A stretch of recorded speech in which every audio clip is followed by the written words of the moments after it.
Ketika mereka bangun tidur, Pak Rudi dan sekeluarga ini dikagetkan saat ada belatung yang cukup banyak mengerubuti Pak Rudi dan keluarga, serta asisten rumah tangganya. Selamat datang di segmen Jejurikan Vote Indonesia. Jejurikan ini adalah playlist yang membahas kisah-kisah horor dari berbagai penjuru mata angin. Di Jejurikan ini, hal yang paling seram adalah keaslian dari cerita ini. Kali ini saya akan menceritakan kisah horor tentang bagaimana kisah horor ini menjadi tidak masuk akal dan sudah di luar logika. Kisah ini datang dari temannya tetangga saya. Dia ini adalah seorang satpam yang bertugas untuk menjaga rumah yang bisa dibilang cukup mewah lah gitu. Pengalamannya ini memang sangat asik untuk dibicarakan. Sudah siap? Mari kita masuk ke intronya.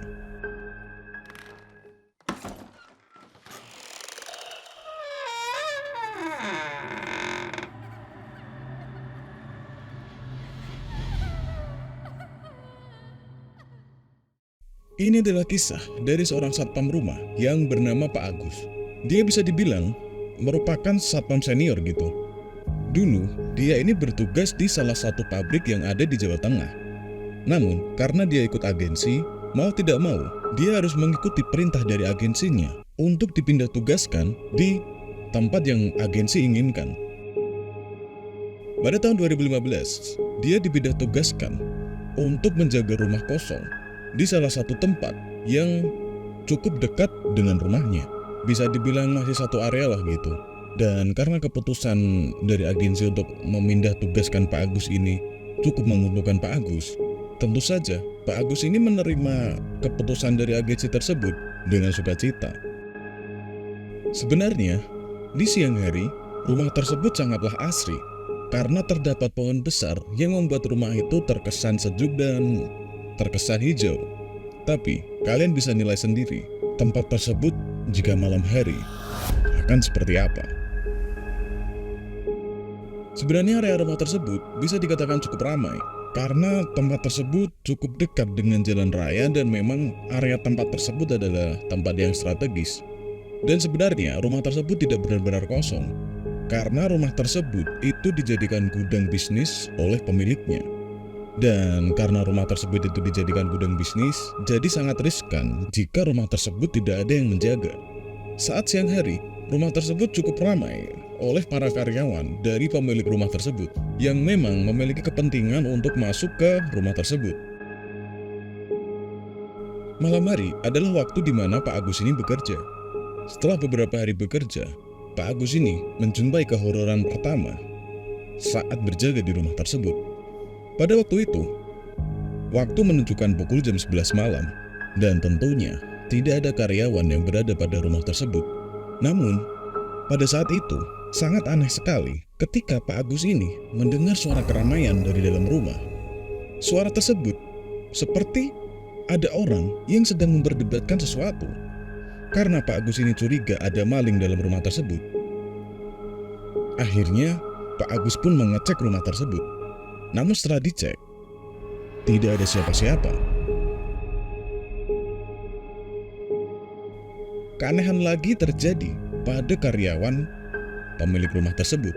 Para karyawan ini mengeluhkan jika waktu sudah menunjukkan pukul 4 sore, salah satu kamar yang ada di rumah tersebut selalu menimbulkan bau amis. Padahal setelah dicek, tidak ada apa-apa. Pernah juga suatu malam ada tukang ojek online yang mendatangi rumah tersebut. Kata si tukang ojek online itu, dia mendapatkan orderan dari rumah tersebut. Namun Pak Agus memastikan bahwa di rumah tersebut tidak ada siapa-siapa. Namun si tukang ojek itu pun malah ngeyel dan memaksa masuk ke rumah tersebut. Mungkin di pikiran si tukang ojek online tersebut, seolah-olah Pak Agus ini menyembunyikan sesuatu di rumah tersebut. Akhirnya setelah melewati perdebatan yang cukup lama, akhirnya mereka berdua pun masuklah ke dalam rumah tersebut. Dan setelah mereka berdua masuk ke rumah tadi, tiba-tiba saja si tukang ojek online ini malah menjadi kaku, seolah-olah sedang melihat sosok yang mengerikan. Dan akhirnya apa? Si tukang ojek online tadi lari sekencang-kencangnya dari rumah tersebut. Di momen ini, Pak Agus yakin ada yang tidak beres dari rumah ini. Namun tentunya Pak Agus tidak menghiraukan hal tersebut dan tetap profesional dalam pekerjaannya. Pada suatu hari, saat Pak Agus ini berkeliling di area halaman rumah tersebut, Pak Agus ini menemukan ada benda aneh yang dibalut kain putih tergeletak di semak-semak yang ada di halaman tersebut. Dan karena takut bahwa itu adalah kiriman santet, Pak Agus pun langsung membakar benda tersebut. Dan setelah benda tersebut dibakar oleh Pak Agus, hari-hari selanjutnya gangguan yang ada di rumah tersebut menjadi semakin horor. Pada suatu malam, Pak Agus ini sedang ngopi-ngopi manja gitu di pos penjagaannya. Malam itu cukup dingin dan tenang, dan suasana tenang pun berubah ketika Pak Agus ini dibuat cukup takut dengan apa yang dia lihat. Pak Agus ini cukup terperana saat melihat ada pocong yang melayang-layang di atap rumah tersebut. Kejadian tersebut cukup membuat Pak Agus ini, yang notabene adalah seorang yang pemberani, cukup tersentil mentalnya setelah melihat penampakan tersebut. Pada saat itu, Pak Agus ini hanya bisa baca-baca doa, dan perlahan-lahan sosok tersebut pun menghilang. Di malam selanjutnya, Pak Agus ini sudah menyiapkan mental jika bertemu dengan sosok pocong itu lagi. Dan ketika malam itu datang, Pak Agus yang menunggu pocong tersebut muncul. Setelah ditunggu sekian lama, malah tidak muncul-muncul. Dan sosok tersebut sudah tidak terlihat lagi untuk beberapa hari. Pikir Pak Agus, sosok itu sudah keluar dari rumah. Namun apa yang dipikirkan Pak Agus ini tidak benar-benar terjadi. Pada suatu malam, Pak Agus ini mendengarkan suara dentuman yang cukup keras yang datang dari arah jendela di rumah tersebut. Setelah dicek, tidak ada apapun di sana. Lalu Pak Agus kembali lagi ke pos satpam tadi. Namun selama beberapa saat, suara dentuman tersebut muncul lagi dengan suara yang lebih keras. Dan setelah dicek, Pak Agus pun melihat hal yang mengerikan. Ternyata suara dentuman tadi berasal dari pocong yang sedang membentur-benturkan kepalanya di jendela rumah tersebut. Pak Agus pun syok melihat hal tersebut. Namun karena dasarnya Pak Agus ini adalah seorang yang berani, akhirnya Pak Agus ini mengambil batu dan melemparkan batu tersebut ke arah pocong tadi. Namun batu yang mengenai pocong tersebut malah seolah-olah tembus dan seolah-olah tidak melukai pocong tersebut. Dari hal tersebut, tentunya kita bisa mengambil kesimpulan bahwa rumah tersebut memang benar-benar aneh. Usut punya usut, ternyata rumah tersebut sengaja ditinggalkan oleh pemiliknya. Kita sebut saja nama pemilik rumah tersebut dengan nama Pak Rudi. Pak Rudi ini adalah seorang pebisnis yang bisa dikatakan cukup sukses dalam pekerjaannya. Dia memiliki 4 toko onderdil motor, dan keempat toko tersebut selalu ramai. Menurut pengakuan dari Pak Rudi ini, rumah tersebut sengaja ditinggalkan dan dijadikan gudang karena Pak Rudi dan keluarganya sering mendapatkan teror horor di rumahnya, bahkan di tokonya. Dan Pak Rudi sekeluarga juga meyakini bahwa ada orang yang tidak suka dengan Pak Rudi dan mengganggunya lewat hal gaib. Pernah suatu hari, di salah satu toko, saat mau buka, di dalam toko tersebut terdapat tanah hitam dan darah yang masih segar tersebar di dalam toko tersebut. Kejadian ini sangatlah aneh, karena sebelum pulang, para karyawannya ini biasanya membersihkan dan merapikan toko tersebut. Kejadian aneh juga pernah dialami di salah satu toko Pak Rudi. Pernah beberapa hari, toko tersebut sangatlah sepi, bahkan tidak ada satu orang pun yang datang untuk membeli onderdil di toko tersebut. Hingga suatu hari, ada seorang customer yang datang ke toko tersebut. Dan betapa kagetnya para karyawan yang ada di sana. Karena kata customer yang datang tadi, toko tersebut selalu tutup. Sangat aneh, karena memang toko tersebut tidak pernah tutup, bahkan saat hari libur. Sebelum Pak Rudi sekeluarga ini pindah rumah, ada beberapa hal mistis yang dialami oleh Pak Rudi dan keluarganya. Kejadian misterius seperti barang yang sering hilang dan pindah entah kemana, istri Pak Rudi yang tiba-tiba memar ketika bangun tidur, sering dialami oleh keluarga Pak Rudi ini. Bahkan ART di sana juga mengalami kejadian mistis. Suatu hari, saat anak-anak Pak Rudi ini sedang tidur, mereka terbangun ketika mendengar suara seperti dentuman yang cukup keras di jendela kamar anak Pak Rudi. Karena anak-anak Pak Rudi ini takut, mereka pun membiarkan suara tersebut. Namun suara dentuman tersebut terdengar semakin keras dan semakin kencang. Dan karena penasaran, anak tertua dari Pak Rudi ini memberanikan diri untuk melihat apa yang terjadi. Dan betapa kagetnya anak Pak Rudi ini ketika melihat pocong yang sedang membentur-benturkan kepalanya di jendela kamar tadi, bukan dari luar rumah, namun dari dalam rumah. Sontak dia pun berteriak sekencang-kencangnya hingga membangunkan Pak Rudi dan istrinya. Setelah Pak Rudi dan istrinya ini datang, sosok pocong tersebut menghilang. Kejadian malam itu cukup membuat anak Pak Rudi ini trauma, hingga membuat mereka ini sakit. Hal aneh dan misterius juga dialami oleh ART di rumah tersebut. Kejadian itu bermula saat sang ART ini sedang mencuci baju. Ketika ART ini sedang membilas baju di mesin cuci, tiba-tiba saja air dalam mesin cuci itu berubah menjadi kecoklatan, seolah-olah air tersebut tercampur oleh tanah.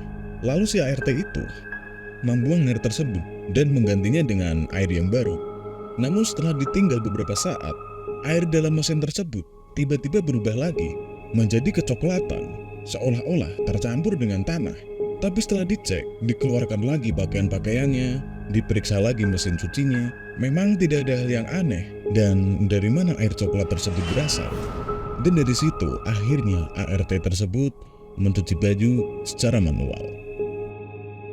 Pernah juga si ART ini mengalami hal horor ketika dia sedang memasak di dapur bersama istri dari Pak Rudi. Saat itu pukul jam 8 malam, mereka sedang asik memasak untuk mempersiapkan makan malam. Seketika mereka ini mendengar suara dentuman yang cukup keras di jendela dekat dengan ventilasi dapur. Dan mereka sebenarnya sudah tahu kalau ada suara dentuman tersebut, biasanya yang menimbulkan suara dentuman tersebut adalah sosok pocong yang sering terlihat di rumahnya. Dan benar saja, ketika mereka mengecek asal suara tersebut, ternyata benar. Suara tersebut berasal dari pocong yang membentur-benturkan kepalanya di jendela dapur tadi. Menurut saya, ini merupakan hal yang paling horor dalam cerita ini. Cerita ini dialami oleh Pak Rudi sendiri. Saat itu, Pak Rudi ini sedang kedatangan tamu. Tamu tersebut merupakan teman Pak Rudi yang memang merencanakan datang dan bertamu di rumah Pak Rudi. Kita sebut saja, nama teman Pak Rudi itu adalah Pak Wiwit. Setelah sampai, mereka pun ngobrol-ngobrol dan ngopi-ngopi di teras rumah. Pak Rudi ini bercerita bahwa di rumah tersebut sering mengalami kejadian horor. Sering terlihat ada sosok pocong di rumah tersebut. Setelah berbincang cukup lama, Pak Rudi ini kaget ketika melihat ada notif WA di HP-nya. Ada pesan yang berbunyi OTW. Dan pesan tersebut berasal dari Pak Wiwit. Dan sosok yang menemani Pak Rudi ini siapa? Saat itu juga Pak Rudi ini menyadari bahwa sosok yang bersama dia ini bukanlah sosok Pak Wiwit yang asli. Dan mungkin karena tahu, akhirnya sosok yang menyerupai Pak Wiwit ini berjalan mundur sambil senyum-senyum dan berkata, "Yang sering mengganggu itu saya, Pak." Setelah kejadian tersebut, beberapa hari setelahnya, Pak Rudi ini memanggil orang pintar untuk mengusir gangguan yang ada pada rumah tersebut. Setelah dilakukan ritual segala macam, akhirnya rumah tersebut pun tidak mengalami gangguan dalam beberapa hari. Namun selang beberapa waktu, gangguan tersebut muncul lagi. Gangguan seperti suara dentuman, lebam ketika bangun tidur, istri sering sakit-sakitan, dan sosok tersebut muncul lagi. Sebenarnya, Pak Rudi ini sudah beberapa kali memanggil orang pintar.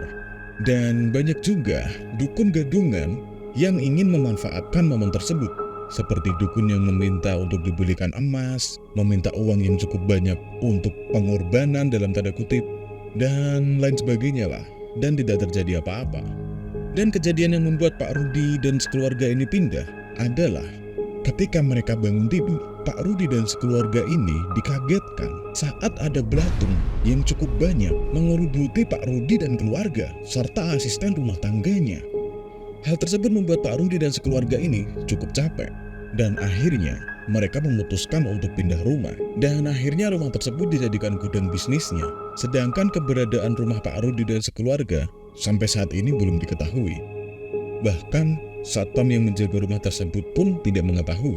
Dan yang paling misteri adalah siapa orang jahat yang mengganggu ketentraman rumah Pak Rudi. Oke, itulah tadi kisah horor dari Rumah Berhantu. Jika kalian memiliki kisah horor, jangan ragu untuk mengirimkan kisah horor kalian. Jangan lupa like, komen, dan subscribe agar saya lebih bersemangat untuk menemani kalian dalam melakukan aktivitas maupun menemani kalian dalam berbahan. Itu saja, saya RZ dari VOD Indonesia. Sampai jumpa.